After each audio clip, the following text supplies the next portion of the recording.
Hi guys, welcome back to part 23 of Developing Detroit.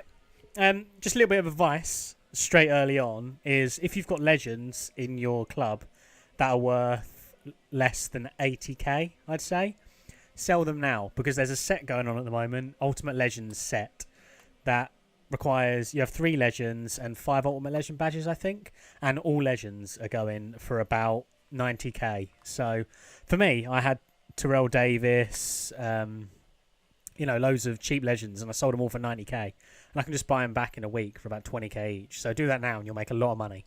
But back on with the video here. Another little tip, I suppose. Tyrod Taylor is pretty much a cheap Michael Vick in my eyes. He's very similar stats for 10k, with every stat obviously being a little bit worse. But if you need to grind solos, Tyrod Taylor is incredible because he can roll out, he can do everything.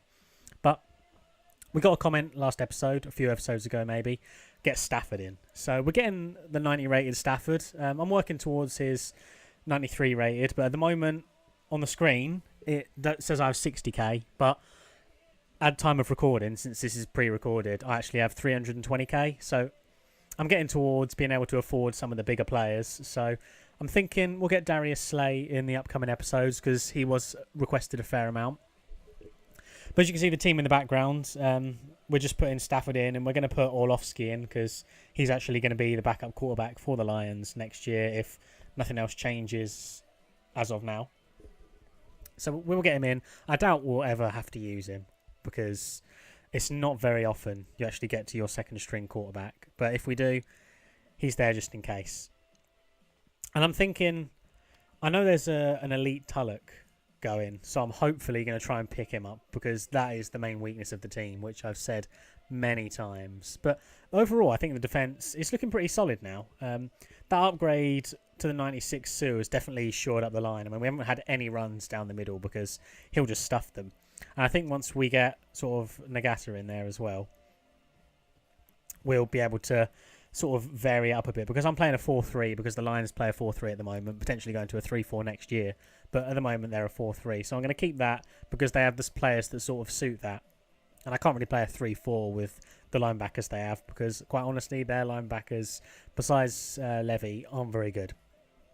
So just comparing Sue here, you can see he's not actually that much better considering he's 9 ratings higher. Like, he does have some stats that are a lot better, like power moves and strength. But everything else is relatively similar. Like, hit power's a lot higher, but I don't think that matters too much because the only person he's going to hit, really, is the running back, and they don't tend to fumble that much.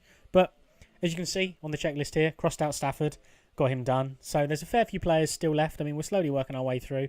I think getting 1 an episode at the moment's pretty good speed in the series. It's going to make it 15 more episodes, I reckon. So at that point, I'll obviously have a vote for what other team we should do next. But as of now, once again, comment down below who you want me to put in the team. I'll set a like target again because last time we managed to get that like target, so I'll go for 15 this time. I'm not going to go for too many at the moment, but we'll keep it at 15, see if you guys can get that, and I'll get another episode out of this series soon.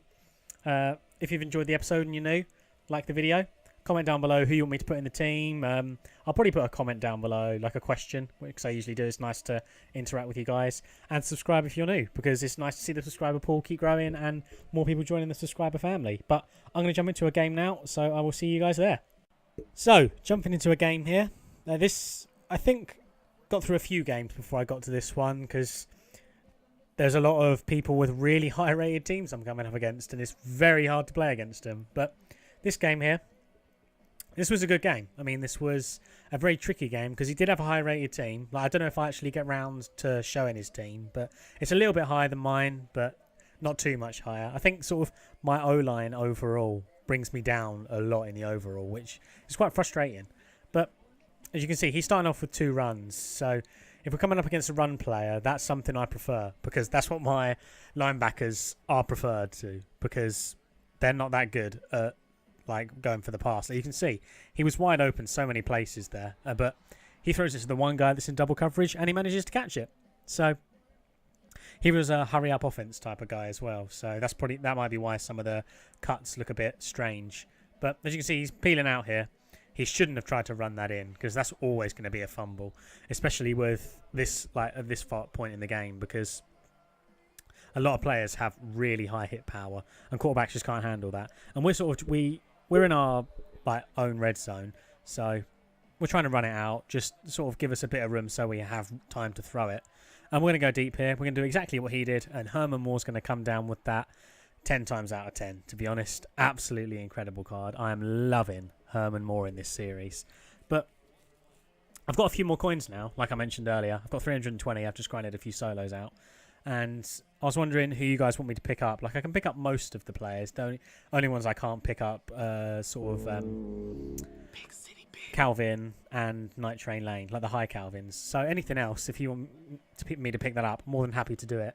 I think I'm probably going to go Slay next episode, unless, you peeps want a lot of other stuff. But it probably would be Slay. But his price is steadily dropping, so I might wait that one out. But as you can see, there's a few picks going on in this game. This guy here, he's going to go deep if he goes like that, like he did last time. And Quinn coming up with another pick. Like, he's keeping his pick per game percentage up at the moment. I think he's overtaking Slay at the moment, so Slay's going to have to up his game. But then we're going to have 2 Slays on the field soon, so who knows? We could get a lot of picks with Slay, because obviously he'll have double the chance. But 4th and 3 here. He's going to gamble on the run, 100%. We've got Herman Moore, cheeky little slant route. Easily going to get in, and we're going to taunt the whole way in, because he's not within 20 yards of us. So, well, I think that was a well-called play there, because he gambled everything up the middle. Like, I don't know if you saw there, but I think he pretty much engaged 8 up the middle. I can't remember the name of the play he did, but he sent everyone, and he had no one covering. So, slant route was always going to work. But we're going 3-man deep here, because the only way he was getting past us was lobbing it long. And we get a great stop there on 4th. I'm not sure who that was, but that was a fantastic stop. And we know he's going to gamble up the middle again. Brilliant little juke move inside there by Abdullah. Fantastic juke move. And he gets in. Sells about 3 people and just pits through the gap. So I think if we get Barry Sanders in, then we could be doing that easily. But unfortunately, he's very expensive. So he's one of the people I would love to pick up. But I think he might be the most expensive player that we could pick up. But obviously we scored there. We were chewing the clock a lot this game. We scored in the second with 20 left. He didn't have a chance to score. And all we're doing this quarter is chewing clock between each play, because we're up 2 scores. If we get a slow drive going and get a field goal, he's not going to have a chance to score back, score 3 back anyway. So that's a little tactic I've picked up from watching a few other YouTubers. They tend to, if they get the ball and they're winning second half by 2 possessions, chew clock and just waste a quarter, because it's pretty easy to get a few first downs by just running it or taking simple passes. So a little tip for you there, if you are struggling to win, just take the easy options more than not. I mean, this guy, he could have taken the easy option a lot more often than he did, but he just decided he was going to play it deep each play, and if it didn't work, he had nothing else. Like, his run game wasn't very good, so he could have, done slant routes, drag routes. You could a lot of different things. I mean, post routes work really well against me, because I never send anyone out there. But I'm trying a few different things. I'm loving the screenplays lately. Brilliant juke there again. I mean, if you guys have 15k spare and you want a backup running back, because I'm sure you have a better starting running back, Abdullah's the man to go with.